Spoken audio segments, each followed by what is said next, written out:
Hi, everyone. I am Jeff, and I am here with Jamie, who is an educational therapist. And our conversation today is going to be on the topic of course, dyslexia.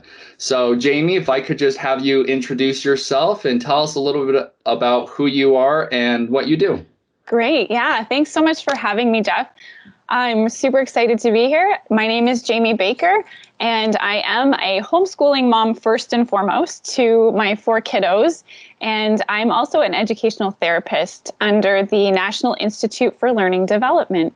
Fantastic. Now, I understand you have a child who is dyslexic, and Yes. has that been a motive in you pursuing what you currently do, or were you already pursuing that beforehand? That's a great question. So I do have a daughter with dyslexia, but that was not the first thing on my mind when taking any training through the National Institute for Learning Development Canada. In fact, my son, who is just turning 15, was really struggling with his learning. And so I, for years, muddled through the decision of whether to go back to school to help him. And while on that journey, we started to see symptoms of dyslexia in our youngest, our daughter. And lo and behold, this training was just fantastic to help her with her difficulties. So I'm super thankful for the fact that I got to receive the training in the first place. So parents who have children who have dyslexia or other learning differences, what are some strategies that you are sharing with parents to aid and help them with their children who might have differences in their learning? hmm I think the first thing to keep in mind really is that, there's been this myth over so many years that they can be lazy. And I think for a lot of parents, it's us coming to that realization that, they're not lazy. They truly would perform if they could. And so getting that off the plate right away to help parents know, if you're telling your child something and they're not auditorily picking it up, it's not because they're being lazy or trying to be defiant. A lot of these learners with differences have a hard time connecting the information because really they're not hearing it the way you think they hear it. So a lot of these kids, it's on a perceptual level. It's how the information gets taken in. So it really is a matter of getting a diagnosis, getting seen by a professional to sort through all of their learning struggles to see where is the breakdown occurring. Is it at the input level, or is it in the elaboration level where, their brain has to take that information, do something with it, and then eventually put it out. So I think before you can even talk about strategies, we really have to have a fundamental understanding of where these kids are coming from. Because ultimately where they're coming from will be your catalyst, right, of how you help them in their educational journey. Right. So, And I so have to say, too, it's very important to remember, too, that for kids with dyslexia or any learning difference, it's not like a one-size-fits-all approach. Each of these kids are different and unique in their own way. So, my daughter has dyslexia, but, a friend of hers who has dyslexia might show different types of symptoms. So you can't necessarily say if they're not showing A, B, C, D exactly the way that we think in the textbook that they have it or they don't. They all really display it differently. and I think that's amazing with individuals like yourself and stuff that are making these strides, because traditionally education has just been one like paintbrush stroke, just a very broad try and cater to all. But the way education is going and the way it's turning is it's more of a tailored experience for the individual, which, I think is incredible. And that's ultimately where we're trying to go.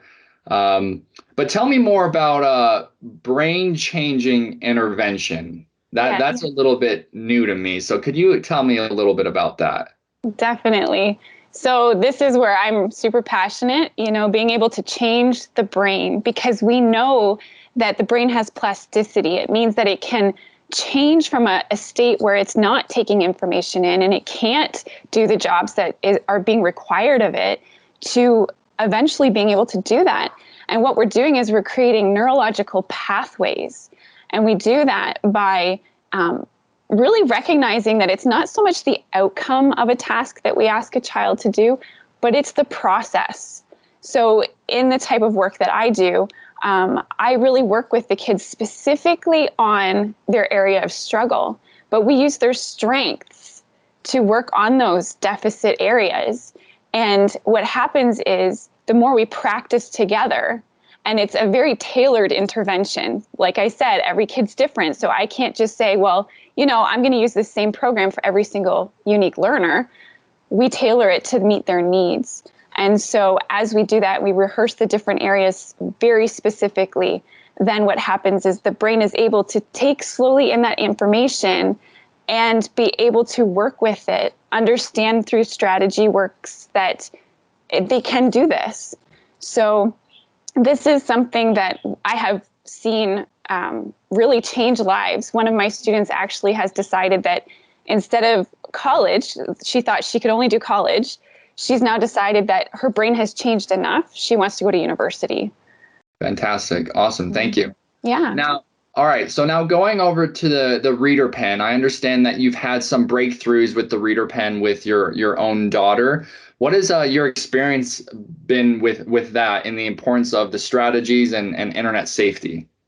Yes, definitely. So my daughter has really struggled with the emotional level of learning. And the further on we went with her reading, the more I could see that her brain was shutting down because she was feeling like a failure from the get-go. So for her, if I said to her, just go pick a book off the shelf and just try, it was like, no way, Mom. I know I'm going to fail from the get-go. So with the reader pen, she has confidence. And I teach confidence in session, but it's a progression, right? It doesn't just happen overnight. And she'll be in therapy for years to just keep using the strategies. But with the reader pen, as we go on our journey, she has the opportunity to have those little bits of confidence infused as she picks it up. And she knows if she's really struggling, she's got a helper with her right there.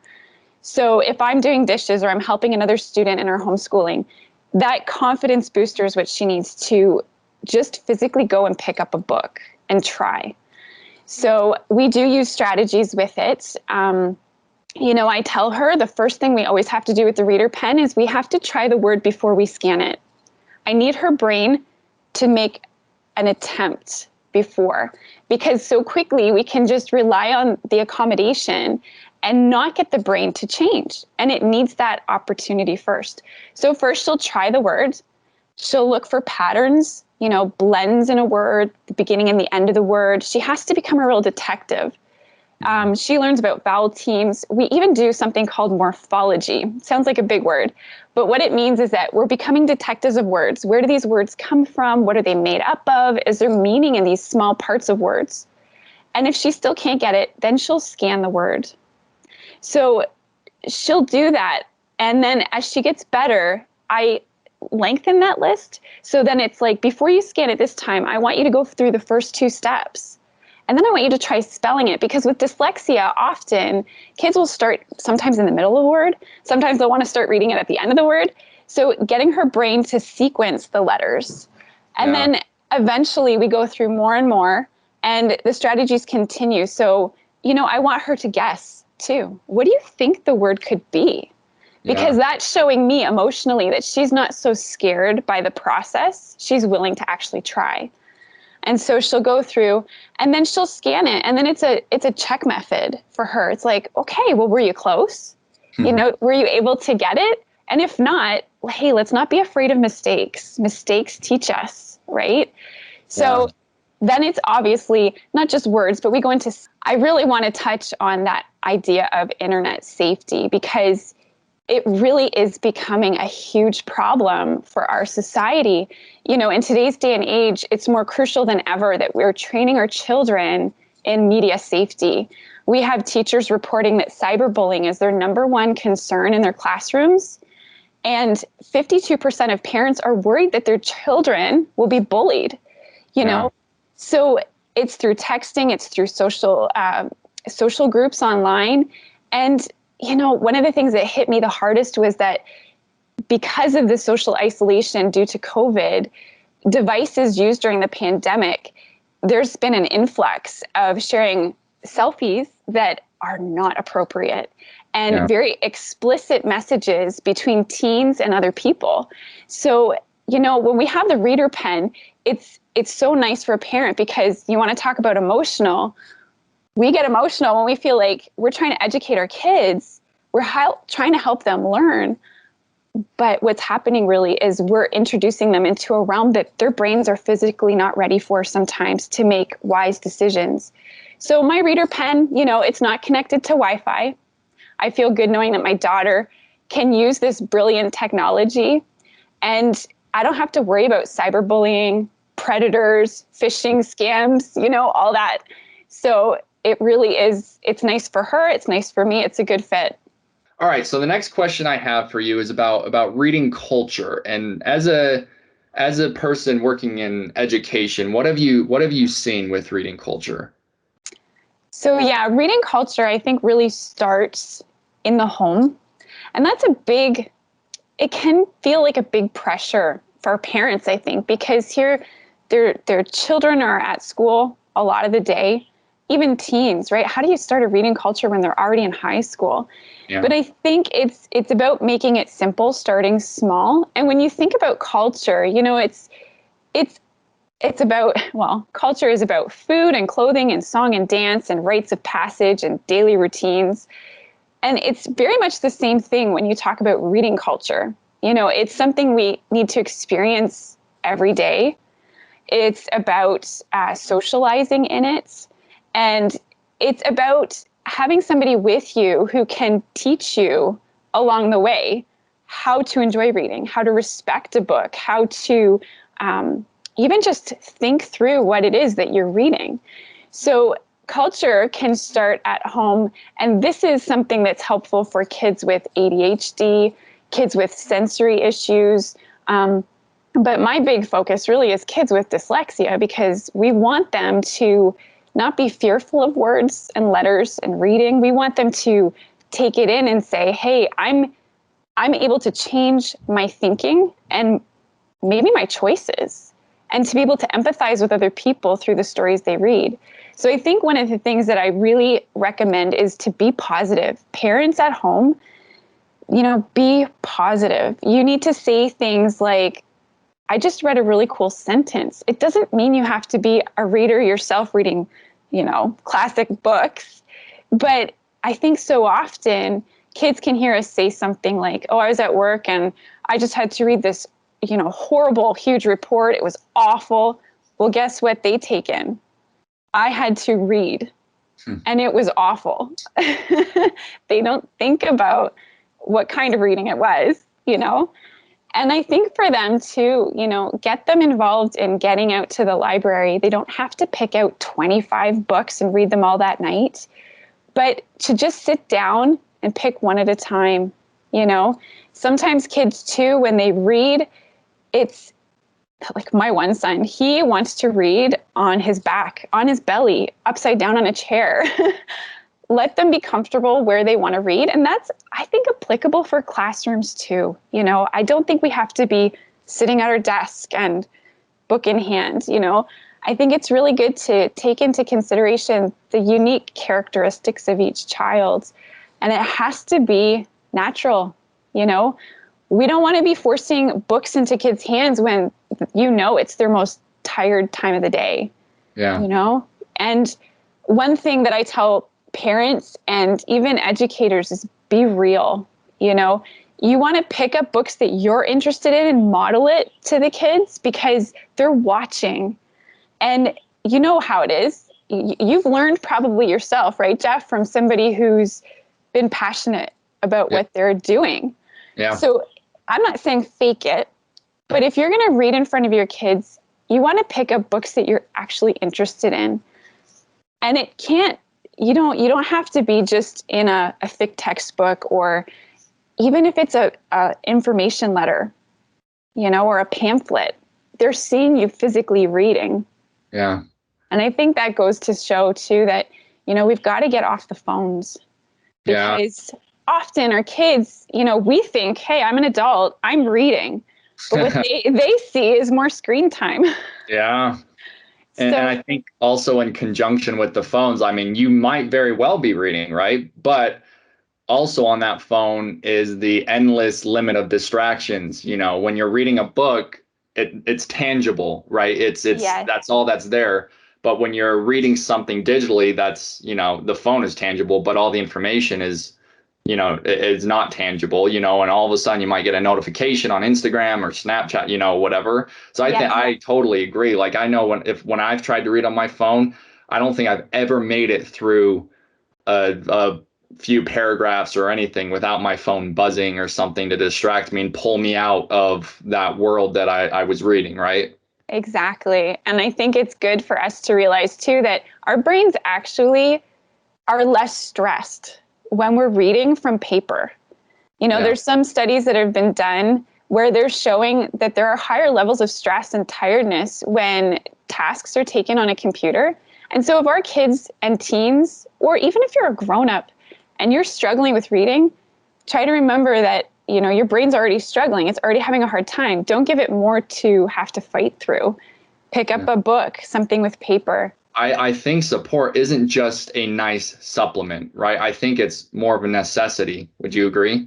Totally agree. Yes. And we need to be supportive of our struggling learners, because really we can't be relying on teachers all the time. I mean, they're so tapped right now too. I mean, can you imagine having a classroom with 30 kids and you've got struggling learners in there and they're all trying the best they can? So it's really important with support that even those who are trying to support, if they themselves need support, if you're a parent who is struggling to read yourself, it's really good to surround yourself with people who can support you. So I always say, you know, local libraries, they're fantastic. They're willing and they're helpful and they want to help people learn to read. So finding strategies from other therapists or local educators who, you know, are passionate about this area. And I think being part of a group where, you know, you're experiencing similar difficulties with other people, because you yourself can struggle to have a struggling reader. So if you have a neighbor, I know some elderly people in our neighborhood who love the kids, if they'd be willing to sit down and read with them, just to get them hearing the language and give you a break, right? Then that's another option. But definitely support is essential. Fantastic. All right. Well, that brings us to the end. Thank you again. Is there, before I wrap things up, is there anything you want to end on or touch base on before we close? I encourage you to check out NILD. There's one in the States, National Institute for Learning Development, and NILD Canada. It is nildcanada.org. All right. Well, thank you so much, Jamie. I really appreciate you taking the time to have this conversation with me. I think the information you have given is worth its weight in gold for people who are searching for this type of support, this information. So again, thank you so much for taking the time to meet with me. Oh, thank you so much, Jeff. It was a pleasure. Hey guys, thank you so much for watching. We hope you enjoyed this video as much as we did putting it together for you. Now we have another awesome piece of content. Please feel free to click this link here and learn more about Roger Broadbent, who is putting dyslexic support at the heart of education. If you have any comments or questions, leave them in the comments below. And as always, thank you so much for watching.